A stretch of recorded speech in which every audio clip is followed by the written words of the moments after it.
Je viens partager avec vous ce soir 5 astuces pour vous permettre de réussir votre business avec l'Inde.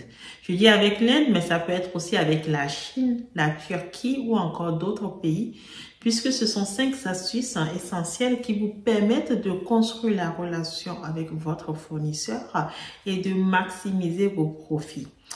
Stay tuned.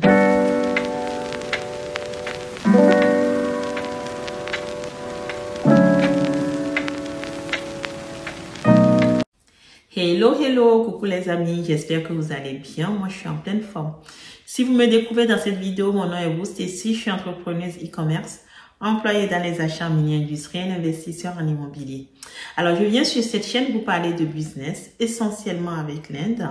Je viens aussi vous parler des cheveux. Je vous parle beaucoup de cheveux parce que je suis une passionnée de cheveux et je suis dans le business des cheveux.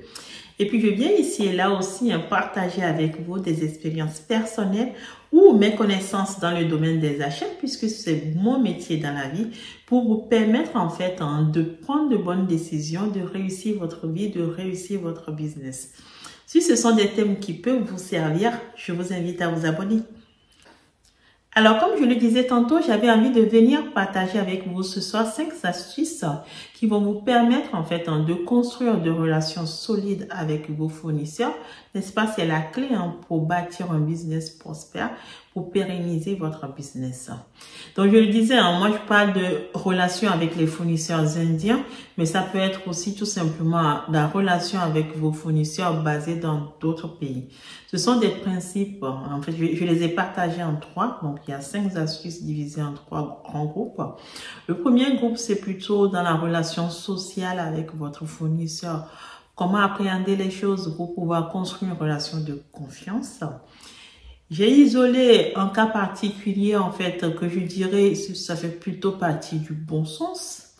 Et puis, j'en ai réservé 2 pour la fin qui vont plutôt être des astuces économiques qui vont vous permettre de maximiser vos gains. La première astuce, quand vous voulez démarrer un business avec un fournisseur indien, c'est de rentrer d'abord en contact avec lui. C'est-à-dire, ne lui balancez pas comme ça votre commande et puis vous attendez d'être livré. Non. Rentrez en contact avec lui, présentez-vous, présentez votre projet. Comme ça, quand ça se concrétise, que ça se finalise par une commande, quand il recevra votre commande, quelle qu'elle soit, il pourra vous associer à cette commande. Il connaît la raison pour laquelle vous avez passé la commande. Il sait ce qu'il a discuté avec vous au préalable. Et du coup, il y a un certain soin qui est apporté à cette commande pour vous satisfaire, puisque son objectif aussi, c'est de vous fidéliser pour vous permettre de revenir après. Donc, très important, les Indiens adorent savoir à qui ils ont affaire.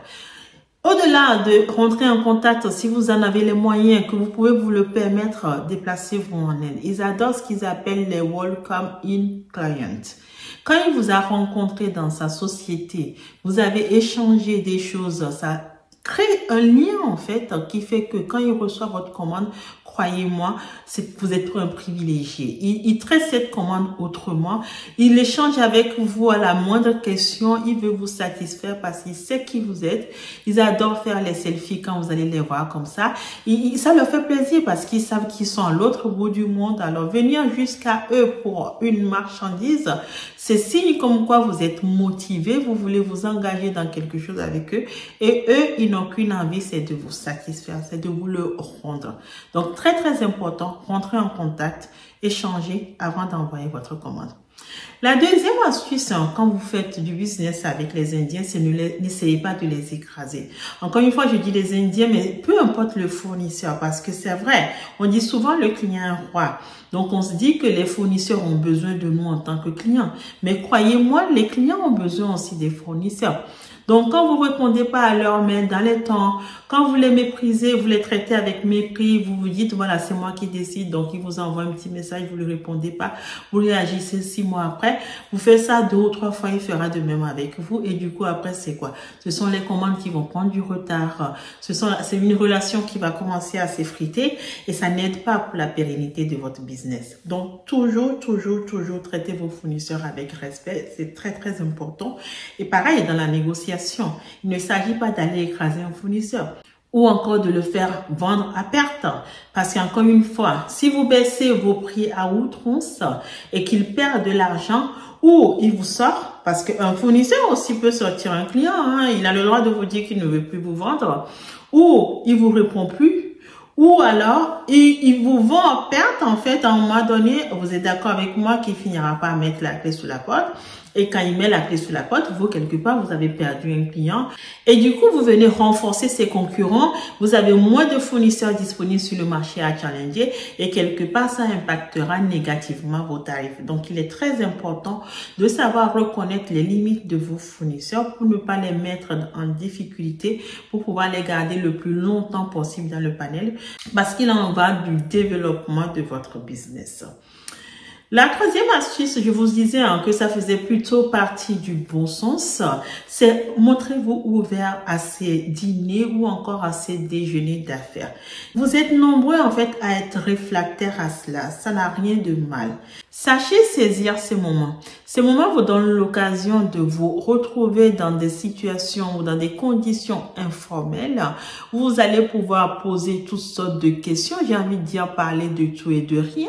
Mais comme vous-même, vous savez que vous êtes là pour du business, c'est le moment de glisser vos questions un peu, astucieuses pour pouvoir en savoir un peu plus sur le marché local, mais aussi le marché à l'international, ou encore pour pouvoir en savoir un peu plus sur les ambitions de votre fournisseur. Ça vous permettra de savoir s'il prévoit un investissement futur, ça vous permettra de savoir s'il prévoit un arrêt de business ou une orientation autre que celle que vous lui connaissez actuellement.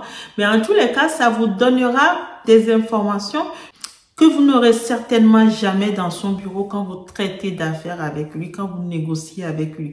Parce que dans ces moments, on est tous chacun dans un jeu de rôle, en fait. Donc, on est indirectement ou peut-être inconsciemment un peu stressé, donc on se lâche moins.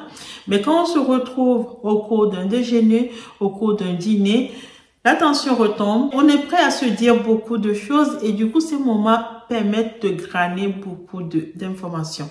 Donc, sachez vraiment accepter ces invitations. Can we dinner together? Can we have a lunch together? N'hésitez pas, dites yes, of course. Voilà, allez-y et essayez de profiter de ces moments pour pouvoir en apprendre un peu plus sur votre marché. Et puis, je vous le disais aussi que j'avais réservé donc 2 astuces qui vont vous permettre de maximiser vos profits, d'augmenter vos gains. Quand vous faites du business avec l'Inde, vous devez être une personne qui suit vraiment les courbes.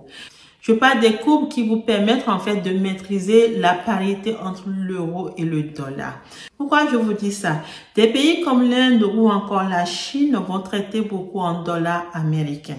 Donc, il est très intéressant pour vous en tant que businessman ou businesswoman de savoir où est-ce qu'on en est dans les taux de change. Parce que si un dollar est égal à 1 euro, comme ça l'a été encore il y a quelques mois, je pense qu'en Q1 2023, on devait être dans ces eaux-là à peu près.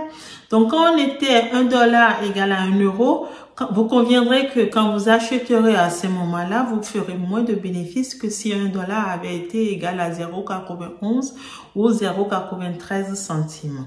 Donc, c'est très important d'avoir les yeux rivés sur les cours du dollar versus l'euro pour pouvoir choisir le bon moment pour passer vos commandes, pour pouvoir profiter en fait des avantages des taux de change. Et puis, il y a aussi une dernière chose qui peut là encore venir vous aider en fait à minimiser vos frais et maximiser vos gains. C'est quand vous avez un virement à faire vers l'Inde ou la Chine, parce que pour X ou Y raison, vous n'avez pas le temps de vous déplacer sur place et du coup, vous passez commande à distance et vous devez envoyer de l'argent à votre fournisseur. Vous conviendrez avec moi que ça, c'est géré par différentes banques comme étant un virement ou des virements à l'international. Et donc, ce sont des virements qui sont coûteux. Alors, lors de ces virements, vous avez souvent le choix. Vous décidez de prendre en charge les frais complètement à votre charge ou quelque part vous venez partager les frais 50-50 pour un peu, équilibrer la chose pour tout le monde. Ou vous pouvez aussi décider de mettre tous les frais sur votre fournisseur. Surtout quand vous le connaissez et vous savez que il le prendra pas trop mal. Alors, profitez de ces moments.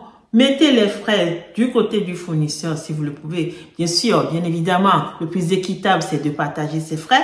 Mais astucieusement, vous pouvez décider de mettre tous les frais de son côté.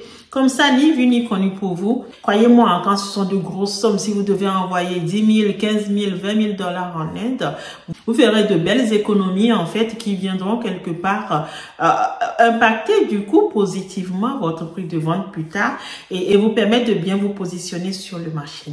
Voilà les 5 astuces que je voulais vous partager avec vous ce soir. Si vous avez appris quelque chose dans cette vidéo, je vous invite à la liker, à la partager pour en faire bénéficier d'autres personnes. Je vous dis à très bientôt.